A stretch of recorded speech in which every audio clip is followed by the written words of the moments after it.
এয়া দেখিছে হাত একদম মানে বগা হৈ আছে পিঠাগুড়িৰে দিনটো কাম কৰিলোঁ এতিয়া বিহু বুলি এয়া ঢেঁকী দি আছোঁ আজিকালিতো ঢেঁকী দেখুৱাব বুলি নোহোৱা হ'ল কিন্তু আমাৰ ঘৰত আছে কিন্তু দেই ঢেঁকীটো ৰাখিছোঁ এয়া চাওকচোন আমি এয়া পেহী আৰু মই পিঠাগুড়ি খুন্দি আছোঁ এয়া আমাৰ এইটো আমাৰ ঢেঁকী ঘৰ এয়া মই চালি আছোঁ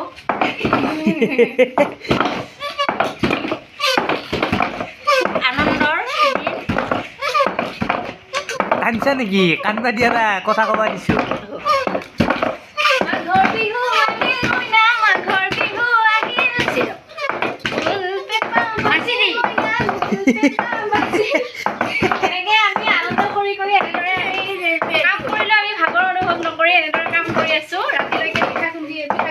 এয়া এতিয়া কোন আহিছে এইটো এয়া কোন আহিছে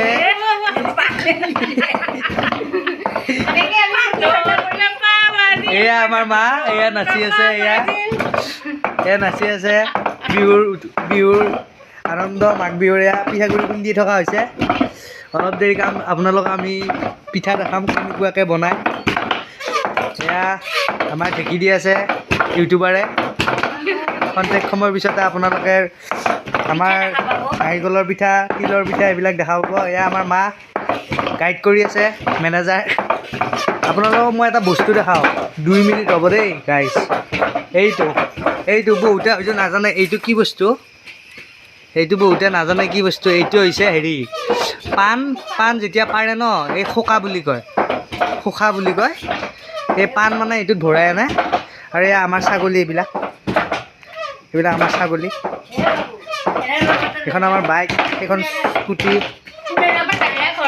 এইটো আমাৰ শ্ব'ৰুম টাইপ মানে এই ইটা আছে ইয়াতে ছাগলী বা ছাগলী আছে আৰু এই নাজানো এইটো আমাৰ পেহী এই বহুত আৰু বিহু এইটো আমাৰ ভঁৰাল ঘৰ এইটো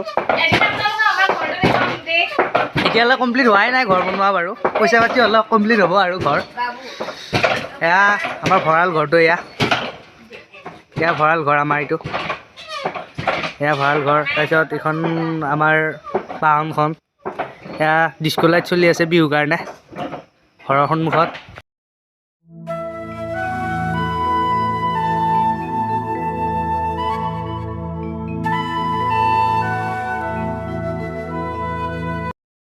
আপোনালোকক কৈছিলে যে কি আমাৰ ঘৰত কেনেদৰেনো ভোগালী বিহুৰ প্ৰস্তুতি চলাই আছে সেয়া আপোনালোকক দেখুৱাম এয়া চাওকচোন দিনটো কাম কৰিলোঁ কাম কৰি অৱশেষত অকণমান কিবাকৈ শেষ হ'ল এতিয়া আমি পিঠাগুড়ি খুন্দি আছোঁ এয়া ভাইটিয়ে এয়া ঢেঁকী দি আছে এয়া চাওকচোন এইটো আমাৰ বাহিৰা ঘৰ এয়া আমাৰ পেহীয়ে পিঠাগুড়ি চালি আছে পেহী হাই বুলি কওক হাই এয়া পিঠাগুড়ি চালি আছে এতিয়া আচলতে এই ঢেঁকীত বৰ্তমান আজিকালি পিঠাগুড়ি নুখুন্দেই প্ৰায় এতিয়া মিক্সিত খুন্দে এতিয়া প্ৰায় বিলুপ্তিৰ পথতেই হ'ল এইবোৰ বস্তু আমাৰ অসমীয়া বস্তু এইবোৰ এতিয়া আপোনালোকক ক'ম ঢেঁকীটোৰ বিষয়ে ঢেঁকীটোৰ এইডাল যে দেখিছে এইডালক কয় মৌলাবাৰী বুলি কয় তাৰপিছত এই দুটা বাঁহেৰে বনোৱা এই দুটা হৈছে কাটৰা বুলি কয় তাৰপিছত এইটো ঢেঁকীটো আপোনালোকে দেখিছে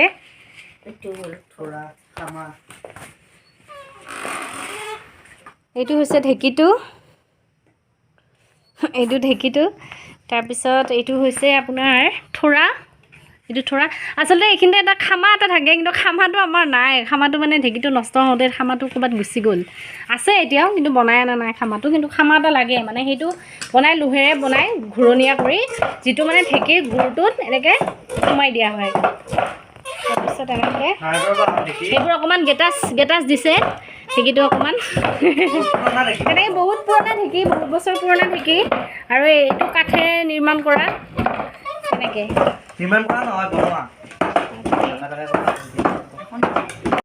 কয় ঢেঁকী বোলে নাৰদৰ বাহন সেইকাৰণে আমি কেতিয়াবা যদি ঢেঁকীৰ ওপৰত বহোঁ তেতিয়া মাহঁতে কয় যে ঢেঁকীৰ ওপৰত বহিব নাপায় কিয়নো এয়া হৈছে নাৰদৰ বাহন সেইটো কাৰণে ঢেঁকীৰ ওপৰত বহিব এয়া দেখিছে আপোনালোকে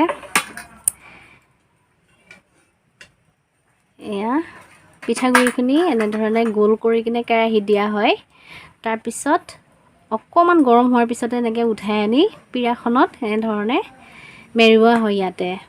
আগতে কেৰাহীতেই মেৰুৱা হৈছিল, কিন্তু এতিয়া অকণমান জুইটো বেছি হ'লে হাত পোৰে, সেইটো কাৰণে এনেধৰণে নতুন এটা বুদ্ধি উলিয়াই এনেধৰণে কৰা হৈছে।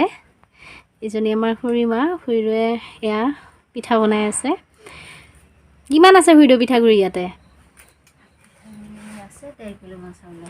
এয়া হৈছে 1.5 কিলোমান চাউলৰ পিঠাগুড়ি। প্ৰায় কিমানমান হ'ব পিঠা? 200 মান পিঠা হ'ব। তাৰপিছত আপোনালোক আহিব গাইজ, সকলো আহিব পিঠা খাবলৈ, বিহু খাবলৈ আহিব। এয়া প্ৰায় 10টামান বজাত হৈ যাব লাগে না? 10টামান বজাত গোটেইখিনি হৈ যাব লাগে। লাৰু বনোৱা হ'ল না? অঁ, যোৱাকালি বনালোঁ, এতিয়া পিঠা বনাই আছোঁ। এনেধৰণে আমাৰ ঘৰত বিহুৰ প্ৰস্তুতি চলি আছে। আপোনালোকক কৈছিলোঁৱেই কেনেকৈ ধৰণে আমাৰ বিহুৰ প্ৰস্তুতি চলি আছে, ঘৰত দেখুৱাম বুলি। এনেকৈ চলিছে। এনেকৈ কেঁচা পাকঘৰত এনেকৈ জুইৰ কাষত বহি বিহুৰ সময়ত পিঠা বনোৱাৰ আমেজেই কিন্তু খুব সুকীয়া। আজিকালি আচলতে এনেকুৱা ধৰণৰ পাকঘৰ দেখি পাবলৈ নোহোৱা হ'ল, চবে পকীকেই বনায়। কিন্তু কেঁচা এনেকুৱা মাটিৰ পাকঘৰত এনেকৈ আশা বনায়, এইটো আমাৰ চৌকা বুলি কয়, চৌকাটো বনাই এনেকৈ পিঠা পনা বনোৱাৰ বা মাছ মাংস বনোৱাৰ কিন্তু আমেজেই খুব সুকীয়া। বিহুৰ প্ৰথম পিঠা খাম। খুৰীদেউহঁতৰ ঘৰত বিহুৰ প্ৰথমখন পিঠা খাইছোঁ, নাৰিকল পিঠা। 80টা নাৰিকলৰ লাৰু বনাইছোঁ, আৰু মিঠাৰ লাৰু বনোৱা হ'ব, তিলৰ লাৰু বনোৱা হ'ব। এয়া মা আৰু মই এয়া লাৰু বনাইছোঁ। কিমানটা হ'ল লাৰু? 40টামান হ'ল নেকি? এনেকৈ এয়া নাৰিকলৰ লাৰুটো হ'ল, আৰু আছে বনাবলৈ। তিলৰ লাৰু আছে, মিঠাই লাৰু আছে, দেখাই দিম আপোনালোকক।